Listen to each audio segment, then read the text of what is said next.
My name is Marilia Bezerra, and I'm the Director of Commitments at the Clinton Global Initiative.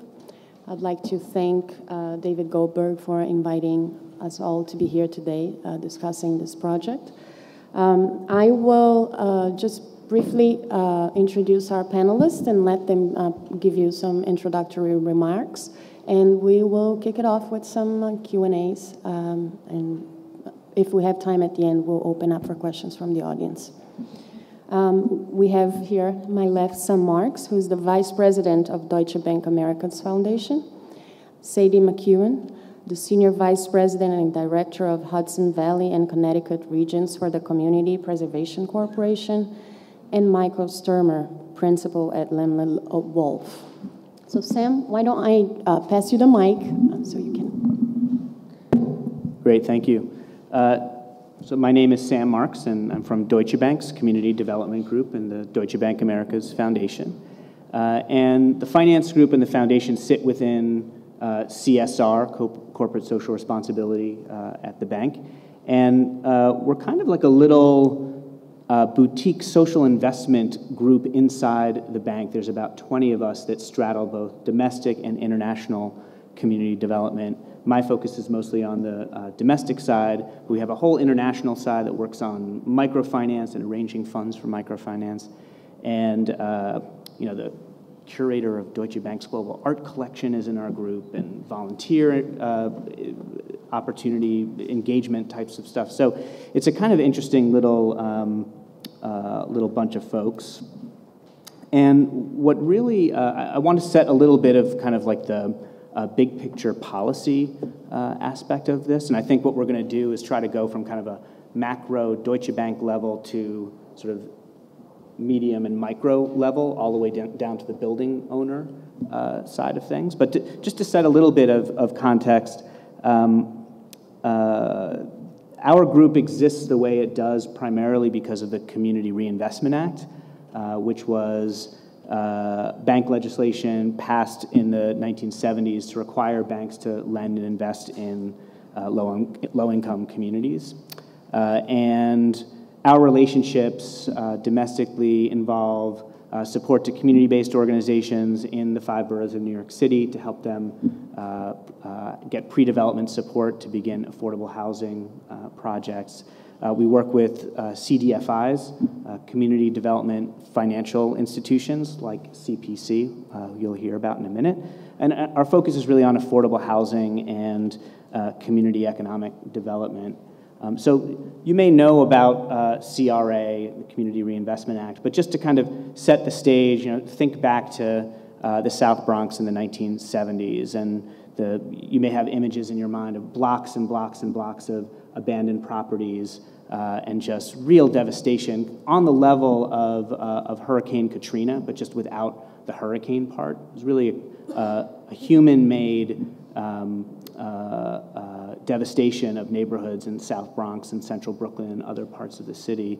And there are many, many, many reasons for it, but a key piece of it was the redlining by financial institutions and the disinvestment in neighborhoods that were deemed too risky because people use race and income as a sort of proxy for risk.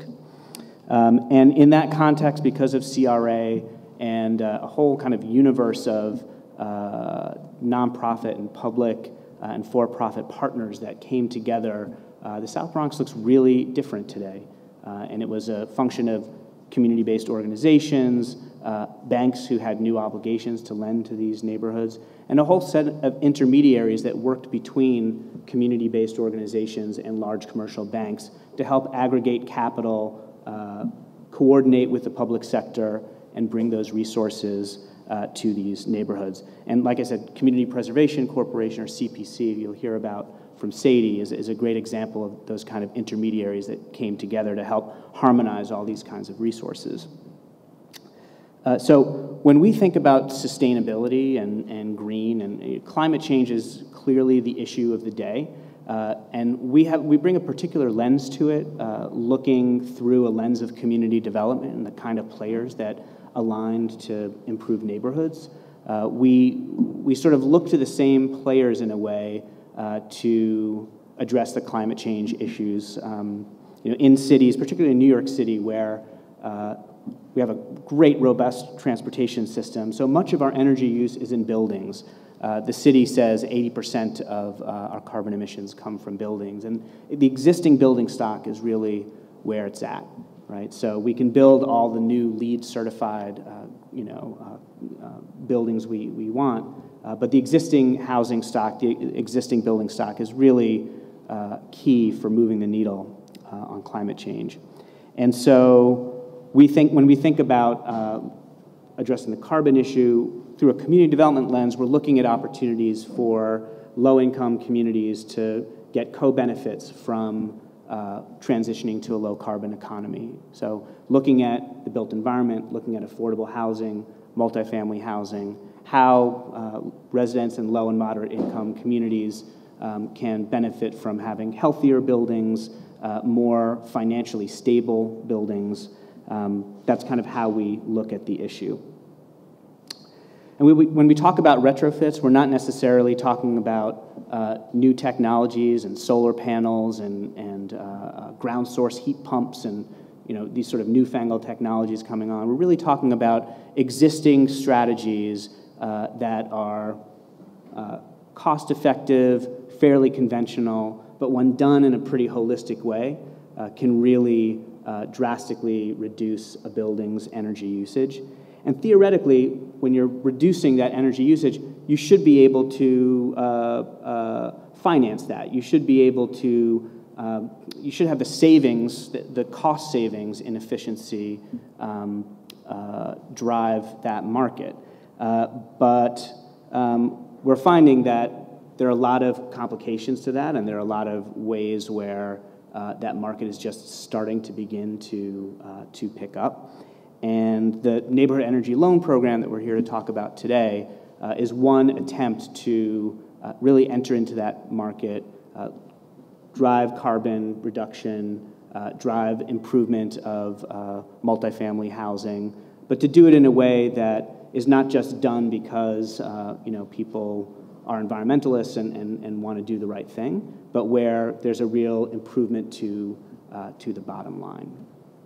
So I think maybe I'll kick it over to Sadie to talk about Community Preservation Corporation, and I guess I'll just add that CPC has been around for many, many years, and Deutsche Bank, our group at Deutsche Bank, has had a really deep relationship with CPC over the years as both a lender and as the agent bank for CPC. So CPC has a big infrastructure for dealing with its borrowers, but through the agent bank relationship that Deutsche Bank, this big global bank, has, we're able to create a back office function for all the private sector lenders that are aggregating their capital together. So that's kind of the partnership between Deutsche Bank and CPC. I'll kind of throw it over to you to talk about the green program. Thank you, Sam. My name is Sadie McKeown, and I work with CPC. And as Sam mentioned, Community Preservation Corporation is a not-for-profit. We are a mortgage finance company. We were created in 1974 by the then chair of Chase Bank, David Rockefeller, who got together with about 15 other institutions to address the issues of disinvestment in New York City's neighborhoods. Originally, we started in 2 neighborhoods only, Crown Heights in Brooklyn and Washington Heights in Manhattan. We focused on occupied properties because the banks were concerned that if those properties had not extended their useful lives at that point in time, they were mostly tenement buildings built in the 20s and 30s. They'd never really had a large overhaul of their systems, and they really needed work. And they were concerned that those investments would go the way of the South Bronx and Harlem. And so CPC worked with those property owners, a lot of immigrant owners, less sophisticated owners, to provide them with commercial mortgages and public incentives and public subsidies so that they could overhaul their properties completely. So new plumbing, new electric, new cosmetics, new windows, roofs, everything. We did this with tenants and occupancy. It was a very difficult thing to do, but we were really very successful. The first 15 banks that put their money in created us as a not-for-profit, certain that it would be a difficulty for us to make money. Early on in our success, the bank said, we can't do all of this because we came under scrutiny for only being in those 2 neighborhoods. So they broadened our horizons to the 5 boroughs, and they challenged us to go into the more difficult neighborhoods. So then we were in Bedford-Stuyvesant in the South Bronx and Harlem. And the bank said, we need public help. So they did a study, and it was determined that you really needed the public sector to step in and credit enhance the debt, the permanent mortgages that we were providing, and guarantee those so that you could access a secondary market so that our mortgages could be sold and that the banks could get that capital back and continue to circulate it through the communities. So Sunny Mae, the State of New York Mortgage Agency, created a fund. They credit enhanced our debt, and our model became very successful. Once we got rehabs in these vacant buildings, we really had to work closely with HPD, which is Housing Preservation and Development, New York City's participating jurisdiction, with HUD, so they get all the HUD funds and the other funds to be used for housing in the city.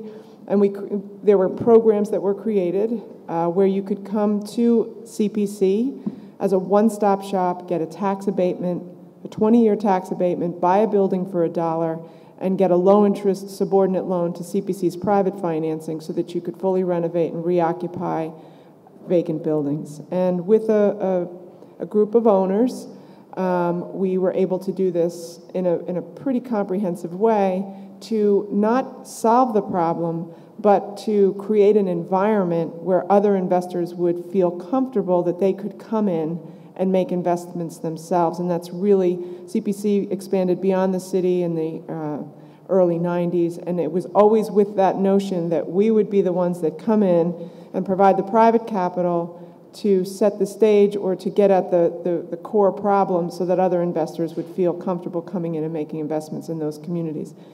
It's almost primarily housing-based, affordable housing. We really specialize in subsidy. So we have this one-stop shop. Well, since 1974, we've been doing tenant and occupancy rehabs. And in 2008, as you recall, the world changed financially, and CPC really took stock of its of its methodology and its business model, and we said we need to get back to, we got into a lot of construction lending, we were doing a lot of for sale housing, and not that we got away from renovation of occupied properties, but as that became less and less of a priority for other of the agencies that we work with, we got a little bit away from that. And so we said we really need to get back into that because that's our roots, and if these neighborhoods turn again, we're going to want to shore up that property type and not let buildings go vacant. So at the same time, the political winds have changed, right? And so now you have a president that's talking about climate change and green jobs. You have a mayor in New York City who's talking about greening the environment, retrofit, and you have a governor that's using the same terms. And so CPC said, let's look at our portfolio. Well, we only ever focused on what it costs to run a building, not what a building uses as it relates to their heat and electricity and water. So we hired a consultant. He came in, evaluated our portfolio, and though we've been doing these types of renovations for years, we found that a lot of the buildings in our portfolio were very inefficient. At the same time, Deutsche Bank was really prodding us to say, we want you to create a program to allow access to private owners to capital, which will include retrofit. And because Deutsche Bank is a global bank and they have a sustainability policy, this was a real interest of theirs. They looked at our model and said, you guys have the one-stop shop, take your mortgage platform, and then bring in all those incentives, bring in the Con Edison and the National Grid and the NYSERDA incentives, and let's do this one-stop shop thing again for the purpose of retrofitting these buildings and reducing their carbon footprint. And we said, this is a great idea. Let's try to do this. Now, we went out to the market for capital in late 2008, early 2009. It was a very difficult time to raise capital. We really focused on occupied cash-flowing properties, which of course are the least risky real estate propositions. And we've been able to raise, with Deutsche Bank's help, they've been with us every step of the way, for this new construction facility. We plan to get to 150 million. We're at about 80 million now. We have Goldman Sachs, M&T Bank, Deutsche Bank, HSBC, Amalgamated, I might be forgetting someone, but you can see it's Morgan Stanley. Thank you. We don't want to forget anybody. The banks like to be mentioned. And they've all committed to this. And what we're doing is we're saying, okay, property owner, at the time that you take a first mortgage from us, you have to get an audit of your building, and we're going to look at what you're using, and we're going to identify ways that you can save money. Now, when I talk to Sam, I can talk about carbon reduction and climate change. But when I talk to Michael, and not just specifically Michael, because I think Michael has a different take on this, but when I talk to the property owner, I can't talk in terms of climate change or carbon reduction. I talk in terms of saving money. So I'm indicating to them that with these very 10 simple things that you can do, insulation, lighting retrofits, air sealing, boiler replacements, energy management systems, you can save 20%. And in an economic environment where incomes are not going up, so rents are not going up, to shore up those buildings and to keep those building owners in a place where they can hold on to their properties, helping them save money on the expense side is very important. And so CPC took on the challenge of providing that as technical assistance the way we always did with their tax abatement benefits and HPD, low interest loans, and all that other stuff. So we taught our mortgage staff to benchmark buildings for usage. Not a very popular idea internally, because it's different, and we weren't used to doing that. We didn't like to have to ask the Michaels of the world to give us 2 years of heating oil usage bills. They weren't used to giving it to their banks, so it was really a hard thing for us to overcome. But the fact of the matter is, it's really very simple to do, and we created a very simple spreadsheet with very clear instructions, and now our mortgage staff is able to do that. And what that allows us to do is to sit down with the Michaels of the world and say, this is what your building is using, and just to give you a sense, you know, a good building should use no more than, say, 8 British thermal units per square foot per year in heat. And so we have a way of evaluating what that number is. Is it 8? Is it 4? If it's 4, good for them. They're doing really well. But in a lot of cases, we're seeing that it's 14, 18, 25, in some cases as high as 50. So there's real opportunity for savings. And it's only with the ability to provide that information to a building owner that you can begin to have the conversation that they should incorporate retrofit. Because honestly, I'm not the only one out there with a loan, so Michael could just as well go to Citibank and they're not going to require an audit or a retrofit. So I really have to compel them that there's an economic reason for them to do this. And so we built our program around this premise. We've trained our mortgage staff.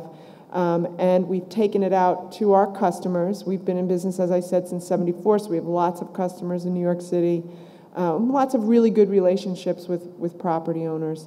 And it's been a mixed bag. And at this point, I'm going to turn it over to Michael so he can talk to you about what interested him in our program and sort of what value we may have added to his part of the process. But before I turn it over, I just want to, in keeping with sort of the theme of the panel, Deutsche Bank's a big global bank. They give money to CPC. CPC, we're only really in New York State. We're also in New Jersey and Connecticut, but we're not in those states right now in a big way because the governments there are not as supportive as they are in New York of housing programs. So we have field offices throughout the state. We are the loan officers and the ones that get on the ground, go through the buildings, really work with the owners to understand the particulars of a neighborhood or of a property type to be able to make this work. So we take the big money from the big, and we have 80 banks, so we're little banks, but we're a lot of really big banks. We take that money and we drill it down and figure out how it can be used most effectively in the neighborhoods for low and moderate income housing. And Michael's an owner of housing in these communities. So Michael? Good afternoon. My name is Michael Sturmer. I'm a principal with Lemley Wolf, and we are developers and managers of multifamily housing, predominantly in Upper Manhattan and the Bronx. The company's been around a long time. It was actually started by Austrian immigrants in 1938 who came to this country and started with a small portfolio of buildings in Washington Heights. And it steadily grew over the years. And then probably in the 70s, as there were more difficult times in New York City, and a lot of properties went into foreclosure or through tax lien proceedings, Lemley Wolf grew by working with the city's Department of Housing Preservation and Development, which Sadie mentioned. Through their various programs, where they dispose of their assets, land and buildings, to responsible building owners who were charged with taking ownership and renovating them and putting them back on the tax rolls. And so for the past 30 years, that's been the core of our business, is working with the city's housing department, working with the private sector to provide rent-stabilized affordable housing in New York. And a lot of these rehabs, to begin with, they had various levels of scopes of work. There was some boiler work done. There was usually a roof replacement. You potentially had bathroom and kitchen renovation. There was electrical upgrades, maybe some plumbing work. And the programs that were available to us, as Sadie had mentioned, provided for subsidies from the city's housing department, usually in the form of a 1% loan, to be coupled with private market financing from an institution such as CPC. We've renovated probably thousands of units under this model over the years, and starting probably about 2 years ago, as there became more of a focus on energy efficiency in this country and in the city, and looking at carbon emissions of buildings, which I guess we're guilty of since we manage about 8,000 units, but we're trying to turn the dial back. Through our longstanding relationship with CPC, we became aware of their green program. And what's great about it is it provides for a more collaborative process than we've normally had with a lot of these renovations over the years. Typically what happens is we have a project that we'll identify. It may have been a building that we acquired, say, in 1980 from the city. We did a minor rehab. Now it's 30 years later. We have high maintenance cost on the buildings because a lot of things have just deteriorated over time. Energy costs have increased. The boiler has gotten old. There maybe wasn't insulation done properly in the walls or in the roof. And we would approach both the city and the lender to try to have a larger renovation program to reduce the maintenance costs and reduce our energy costs. And we would hire an architect, we would develop a renovation scope of work, and we would cost that out. The bank would do the underwriting in conjunction with the city's housing department. We would close the loan, put it under construction. At the end of construction, we would have a newly renovated building, hopefully lower maintenance costs, lower real estate taxes, and hopefully lower energy costs. Through this new program that Deutsche Bank has developed with CPC, we now have a process where when we hire the architect and we work with our lenders, we have people that have more expertise in terms of looking at the areas of the building that are really eating up a lot of the energy. And we go through the audit process. And so there are now items that are put in the scope of work, such as cellulose exterior wall insulation, low-flow shower heads, low-flow toilets. Our public hallway lighting is now what's called bi-level lighting. It works off of motion sensors.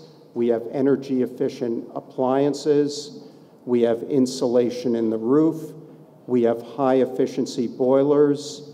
We have weather stripping. And all of these components have really added up to a much better, a much more comprehensive and tighter building for us, which has helped us to reduce the energy costs more than just doing a straight renovation. So this has been a great step up from the normal collaboration that we've had with CPC over the past 30 years. And we have other projects in the pipeline. And as the technology evolves, we're always looking for additional things that we can do to sort of push the envelope. Thank you all. I would like to ask a question first. I know that the Deutsche Bank is working with multiple partners on the development of the project. and all with bringing very specialized skills and to the table. How is it that you have been able to accommodate the different demands that come from them? And tell me a little bit about the challenges you might have faced in your way to setting up those partnerships. And I would love to hear Sadie and Mike react to also from your perspective, what were some of the challenges you faced in the creation of the partnership? So I think the challenges we faced are nothing compared to what Sadie faced, kind of being at the middle of all these sort of public agencies and the building owners. So I think probably I'll let you take the bulk of this. I mean, what Deutsche Bank did really was to work with CPC to kind of design the concept of the program. And just one piece of the program that I want to make sure to underscore is that, theoretically, these energy savings should pay for themselves over time, right? So you should be able to finance it just on savings that are going to happen in the future.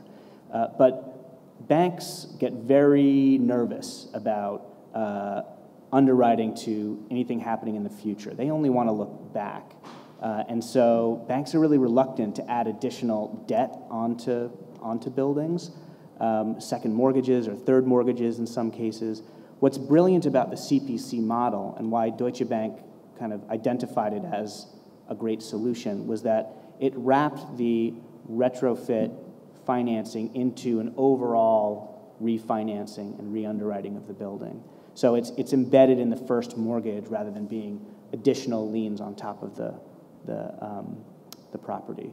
And so that was kind of like conceptually the thing that made it really, really exciting. So the piece that we had in terms of bringing partners together was really figuring out how to create the loan documents that a Morgan Stanley and HSBC, our bank partners, could understand. That was actually a little bit easier compared to, I think, CPC's challenge, which was to actually go out and market this financing opportunity to the building owners and pull together all the various public incentives that could help make the numbers work on a sort of project-by-project basis. The other part of it is that the facility we created was just a construction facility, right? So a loan is made for 12 to 18 months to finance the construction part of the work. Then that becomes a permanent mortgage with a 30-year term, and that's a whole different set of lenders that are involved in the takeout of that. So maybe I'll let Sadie talk a little bit about all the various partners that she had to bring together. Thank you, Sam. I think the biggest challenge was going out into as it relates to raising the capital, was the timing. I mean, it was just horrible timing. It was 2008, 2009, and financial innovation was dead. And all of the heroes in the lending community that had done all of that business and driven all of that money through Wall Street were now the villains. And the credit guys were running the shop, and they still are. And there's a big difference between a loan officer who's heroic for doing lots and lots of business and the credit guy who's now in charge saying no. And the lending environment became, it changed from how can we make this work to how can we say no. And so we really ran into a brick wall, even though what we were bringing to our members, and there are a couple of new members in the facility, but by and large, these are the banks that we've been with for years. We were bringing them the same product, a renovation loan with a permanent takeout, and we still got a lot of resistance. So that was one obstacle, but we did capitalize a construction facility. We did get Sunny Mae to agree that they would insure the mortgages on the back end. We did get our pension funds, New York City and New York State pension funds, purchase probably half of our debt, and we did get all of them to agree, and they all got on board, and everyone was into the whole green thing, so it was good. So we had this great product. CPC is a big fish in affordable housing. We speak our own language. We created the language, a lot of it, once upon a time. We know what our goal is, and everybody in affordable housing has the same goal, and the money is all for the same thing. So we go out into the world of incentive providers to find out what their programs are for energy efficiency, because when we talk to the Michaels of the world, the first question is, well, who's going to pay for the audit? And where's the free money? Who's going to pay for the new lights? Because I'm not going to pay for it. This is energy efficiency. Somebody else wants me to do this. I don't want to do it. So somebody else has to pay for this. And we're telling them, no, you're going to pay for it, but we'll try to get you some incentives. So we went to the utility companies. We went to NYSERDA, which is the New York State Research and Development Authority, something along those lines. I think that's it. Energy Research and Development Authority. And they are funded through a charge on your utility bill. It's a little charge on everyone's utility bill, and it goes in there, and they're charged with making buildings more efficient, and they have programs for multifamily housing. So we went to the incentive providers, and what we found was, outside of NYSERDA, but what we found with utility companies is they have different goals. They need demand reduction now. We wanted them to just give us money that we could use to offset the cost of the retrofits. They couldn't do that. They're governed by the Public Service Commission, one of the largest bureaucracies in the country, which is not easy to navigate. And so what they wanted and what we wanted were essentially the same thing, but we had different ways of getting there. So when we started to drill down and have the conversations, people from Con Edison would ask us things like, how long does it take to close a loan? And we'd say, well, it depends. If you have a motivated owner, it could take 90 days, but more often than not, it takes, could be 6 months or a year, 18 months. And, their eyes glazed over. They need demand reduction by the end of December 2010. And we couldn't promise them that we would close the loans and get the energy improvements in place in that time frame. So that money they had in their hand needed to go to somebody with immediate demand reduction. And so we sort of missed each other. We want the same things, and we still talk about working together, but ours is more of a long-term prospect. Not to mention that, our program, when we launched the Clinton Global Initiative last September, we talked about getting to 15,000 units over 3 to 5 years. Well, that's probably with 200 different owners. Con Edison can probably find a handful of property owners in the city who own that many units, who would agree to change their lighting and get it done in 6 months, and that's one owner. So again, we sort of miss each other. We want the same thing, but it's very hard to make programs marry. So we've had a little bit of frustration. Not that we are mad at Con Edison, we've had to rewrite our language. I need to be able to talk to the people at the PSC and understand what they're talking about. I need to know the difference between megatherms and kilowatts, and it's a challenge for me. That's not my world. So we found that we needed to be more nimble and really open our minds, listen to what their needs were, and see if we couldn't marry them together. Similarly, with NYSERDA, we created a great streamlined program because everybody's beef about NYSERDA was that the audit was really big and it was a really hard process to get through. We streamlined it, dumbed it down, made it simple, and then NYSERDA shut down. And they were out of business for the last, it's 12 months now. They're just coming back up, and we don't know what their programs look like. So again, we've been sort of frustrated. Well, we've plowed ahead with our program and said we're going to do this with or without incentives. We're using some of that HPD money that I talked about to help offset the cost. And then the largest challenge of all, irregardless of the private money challenges and the public incentive challenges, is the will of the owner to want to do this. No one is telling them that they have to do this. And it's a choice. At the end of the day, it's a choice. Just like you can drive a Prius or a Tahoe, it's a choice. And honestly, yes, you'll save money, but the first time I got really jazzed up about making my own home energy efficient, it took me 5 years to actually do it, because I had many other things on my list of things to do that were priorities. And so no one is demanding, it's changing in New York City because the governor's passing what's it called? The New York City legislation, Plan YC. Which will require that buildings get benchmarked, and it will become more commonplace, but it's really hard. So we've done this thing internally where we're convincing people that they should do this. And now we have some Michael Sturmers who are, they drank the Kool-Aid. They're doing it, they're seeing the benefits, and we're going to use them as our mouthpiece to really market the program to other owners who are reluctant. Because they don't want to listen to me necessarily, because I'm trying to sell them something, financing. And they don't want to listen to an environmentalist because they might not have that, they might not believe that. They might think Al Gore is just a conspiracy theorist, right? But they'll listen to Michael.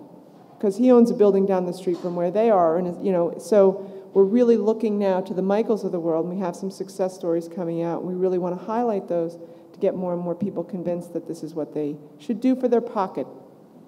So, Michael? Well, and I do think the challenge is convincing owners who are not working in an affordable industry, the affordable housing industry, which I work in, and there's quite a nice group of other developers in New York City who actually have to be attuned to energy efficiency and retrofits and green building design for new construction. Pretty much any program that is offered for affordable housing subsidies in New York City or at the state level is going to have some requirement for green building design. If you would go on HPD's website when they happen to have either an RFQ or an RFP out and you read that solicitation, you're going to see a component very specifically laying out what some of the criteria are for your green design. So we're very much attuned to what we have to do as affordable housing developers and managers, and we also have the long-standing relationship with CPC. So as I indicated, it's been a fairly easy evolution, I think, in terms of the standard type of product that you've offered to us to just pivot slightly through the audit and the scope of work process to have a better building renovation.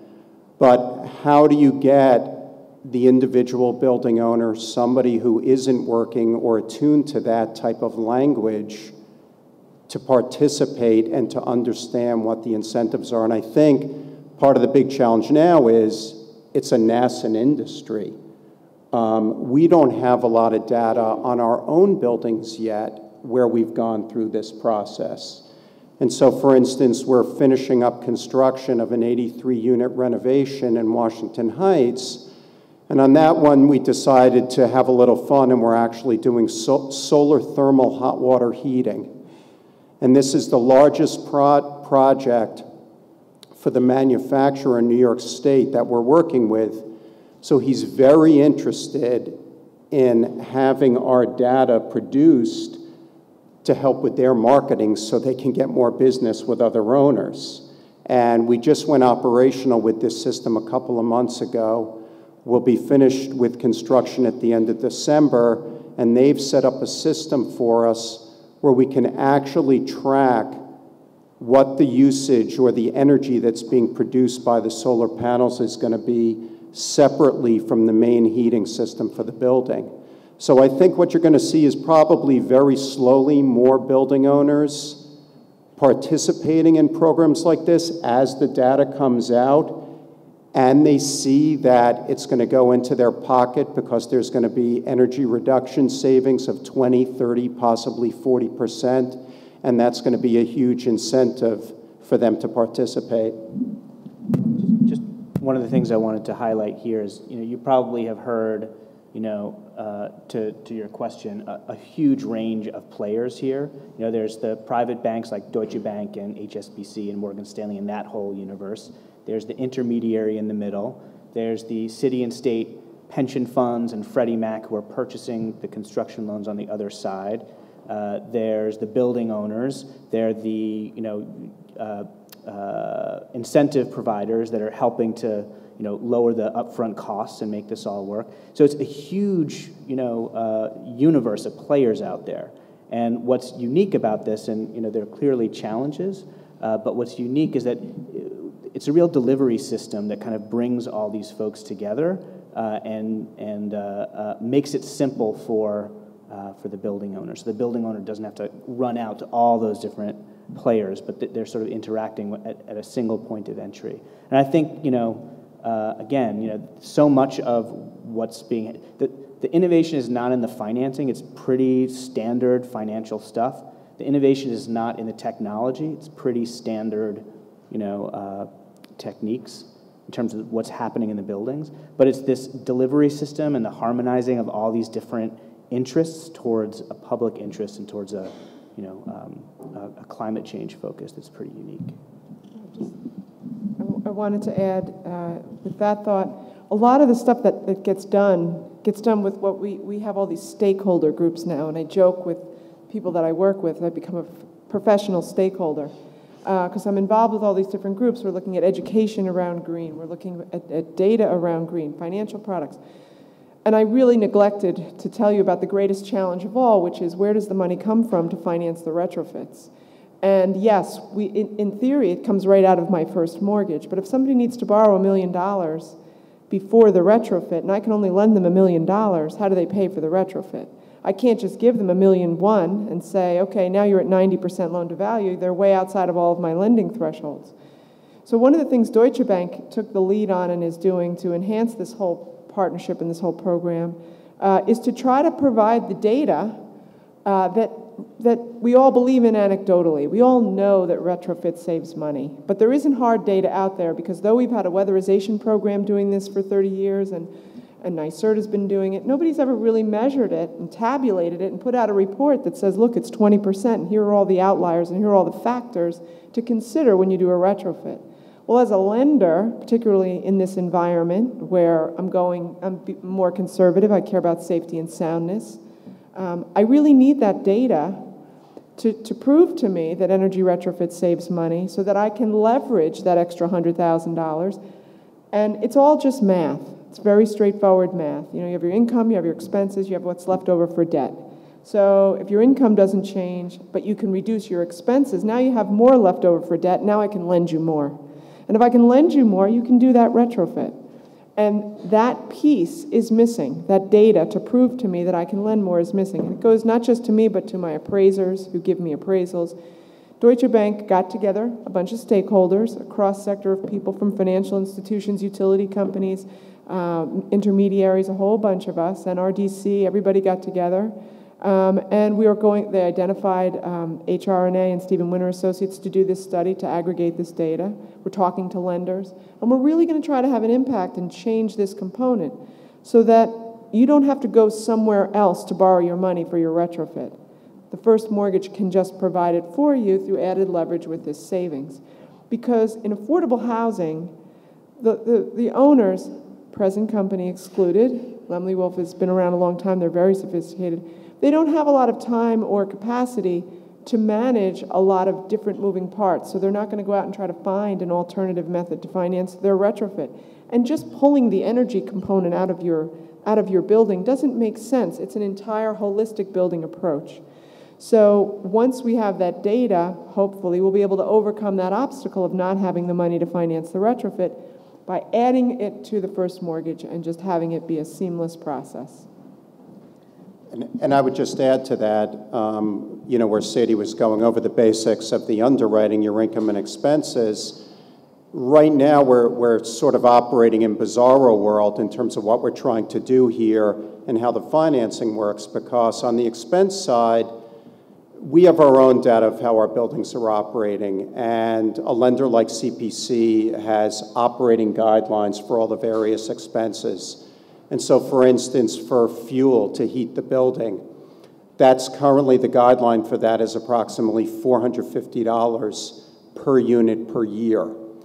And those guidelines do not take into account right now any energy savings. So for an owner like me right now on the energy retrofits that I'm doing, this is great because my loan is being underwritten to higher operating expenses. When I'm done with all of these energy improvements, I'm going to have lower expenses. It's going to be extra revenue that's generated for the building owner. We may come to a point, I don't know how long in the future you think it's going to be, where the lenders are going to be secure enough to change the guidelines. There's going to be enough data out there to say, okay, for a 6-story walk-up multifamily building in New York City, we shouldn't underwrite to $450 per unit for fuel costs. We now have data that has consistently shown that for an oil or gas building, it's actually running at $300 or $350 if there's an energy retrofit that's done well. So certainly the data is a very important aspect of what can make this project replicable and spendable. What are the key takeaways that you would find that would be potentially translatable to other fields even? You know, if I get my data right, I understand that commercial buildings are the biggest culprits in carbon emissions in urban zones. So what are the key takeaways that you have acquired through the implementation of the Neighborhood Energy Loan Program that you think would be useful for others getting into the universe of retrofit buildings in urban zones?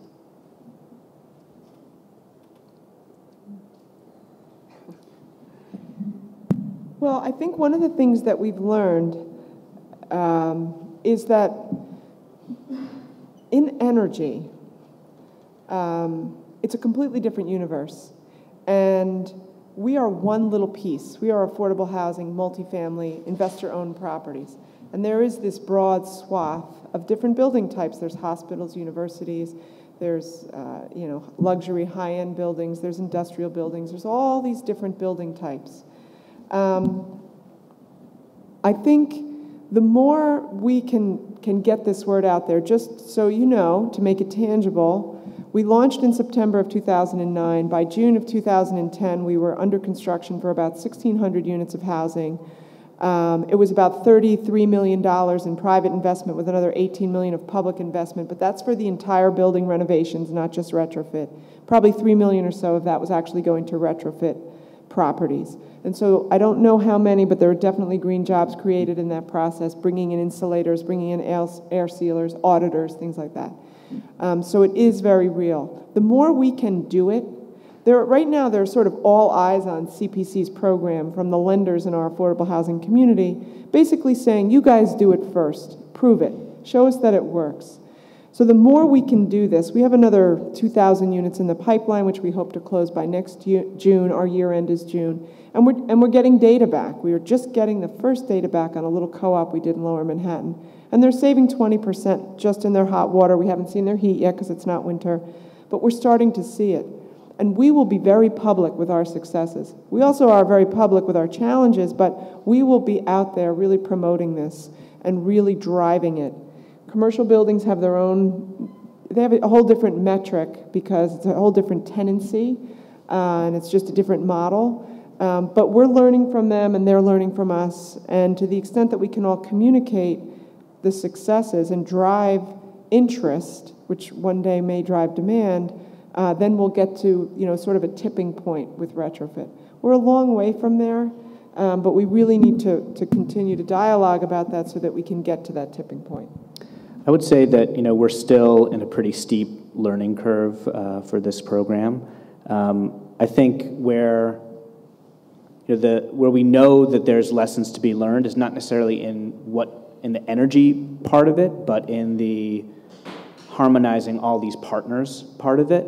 The CPC model of acting as this one-stop shop and this delivery mechanism is something that can certainly be replicated from the affordable housing community development field to the energy efficiency field.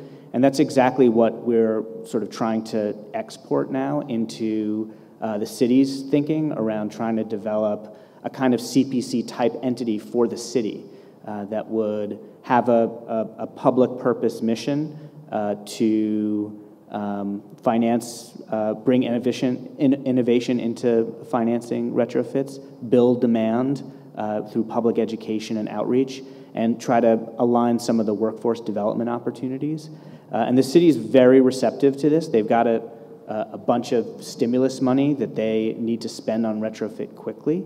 And we're trying to talk to them about how we can create an entity modeled on a CPC or on a community development financial institution type of entity that would sort of aggregate stimulus money, possibly some philanthropic dollars, private capital, have a series of partnering private originators that might originate transactions, provide credit enhancement to spur some innovation and risk-taking, That's exactly what we think needs to be exported into energy efficiency. There's a whole range of these sort of new companies that are coming up that are trying to get that holy grail of underwriting against future savings. So instead of wrapping it into a first mortgage, they want to come to a building and say, okay, we'll keep your energy costs constant.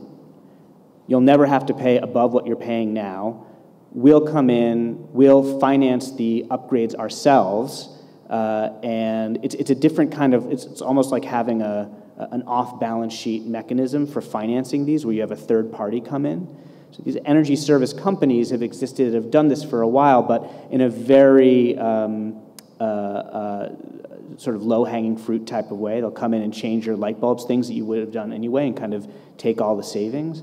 But there's a whole new range of much more financially sophisticated companies that are interested in much deeper savings, much deeper retrofits, but they don't have the equity and debt capital to get in there yet. And with the right kind of public purpose entity providing that credit enhancement, you might provide an opportunity for the private sector to come in and really dig deep in there. So it's about kind of like trying to align people's incentives towards a public purpose. We might have question for time for one question or two from the audience. So, on the back.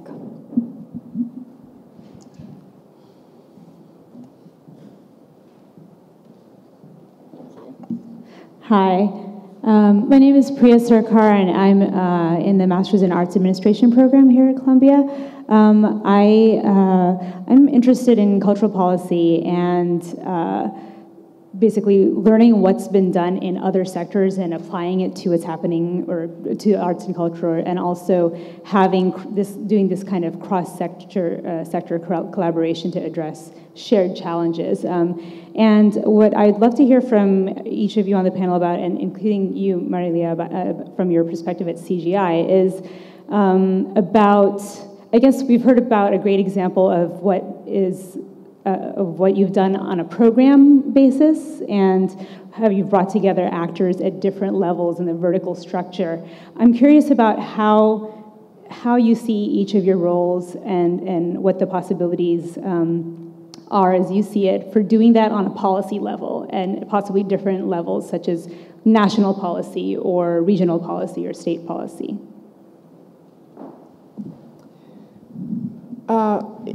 It happens very quickly for me that I get out of the weeds and I get into the clouds on this issue, because policy could be the biggest changer in this industry. And we don't have an energy policy right now in this country that drives demand. And so on the one hand, I'm in conversations with people about climate change and all of that means, and yet I can't sell that to my customer. So I am in this weird position where I buy into all of this for policy reasons, for environmental reasons, but I'm trying to sell. It's like, I feel like it's a bait and switch, or it doesn't feel right. There's no consistency of messaging for me, and I'm constantly having to tailor what I say and finesse it so I don't offend people. And it's strange. I want to take you back to the 1970s, to the Bronx. Close your eyes and see the sea of bricks of vacant and destroyed buildings, okay? The Bronx was burning, right around Yankee Stadium. Think about it, right? What changed that? It was policy. It was banking policy. It was the Community Reinvestment Act, which drove private dollars into low-income communities. It was the CPCs of the world that went in first and showed people how to make it possible. But it was the government that really changed it by saying, hey, banks, no more redlining. I don't care if it's a pile of bricks. Get in there and make an investment. And they did. And hundreds of billions of dollars have been invested, and hundreds of billions of dollars of profit have been made by those institutions. So for me, getting to the policy level is critical, because if you had an energy policy, or God willing, a banking policy, that said that investment in green technology or in energy efficiency was critical and important at a federal level, and you put demand on the bank's you could put demand on the bank's checklist. In other words, right now you can't come to me and borrow money unless I have an appraisal, an environmental report, and an engineering report. And if I don't have a title report, if I don't have those things, you don't close. Adding an audit to that checklist is a simple thing. And adding the requirements of that audit to the work scope is also a simple thing. And if you do that, now you're not relying on public incentives to drive retrofit. You're relying on the private sector to figure out ways to include it in their financing and to accommodate for that so that they can stay in and continue to do business. You will then drive green jobs through the economy because there'll be people doing insulation and air sealing and all that stuff, solar thermal, on a larger scale. And no longer will people have a choice not to do it. It will be something that they have to do. That conversation it gets lost. But it is really, and I try to say it. I'm not popular when I do, but I try to say it in as many venues as I can. Because to me, engaging the private sector, and we're a capitalist society, right? So let's engage capitalism and let capitalism figure out how to make this work. But you can't do that unless either there's lots of money to be made doing it, like CDOs and all of those other derivatives that were created. They made lots of money. If it's not making lots of money, then you have to require it. It's one or the other. So let's require it, and from my perspective, the private sector will figure out how to make money doing it. Michael? One last question? I'm sorry, you wanted to react, Mike. Oh, sorry, go ahead. I was just going to add, I mean, I think for what we do in particular, you know, we consider ourselves affordable housing providers. So, you know, we're able to see what our mission, our company mission is, having a rent-stabilized portfolio, working with city programs that require us to provide affordable housing. And New York City happens to have great policies which have been modeled around the country. I think right now, in terms of energy policy and green design, that's a small offshoot which is being incorporated into what affordable housing providers do. So I don't think it registers with most affordable housing providers right now as a major overarching policy. I think we're still at that point where this is more costly, where are the incentives, and we go along with it because, as I mentioned before, if you want to be in the affordable housing industry in New York and you want to maintain your business, you have to have green design. Thank you. We unfortunately are out of time now for another question, but I'd like to thank again David Goldberg for putting together this panel and our panelists for such an amazing conversation. And thank you all for joining us today.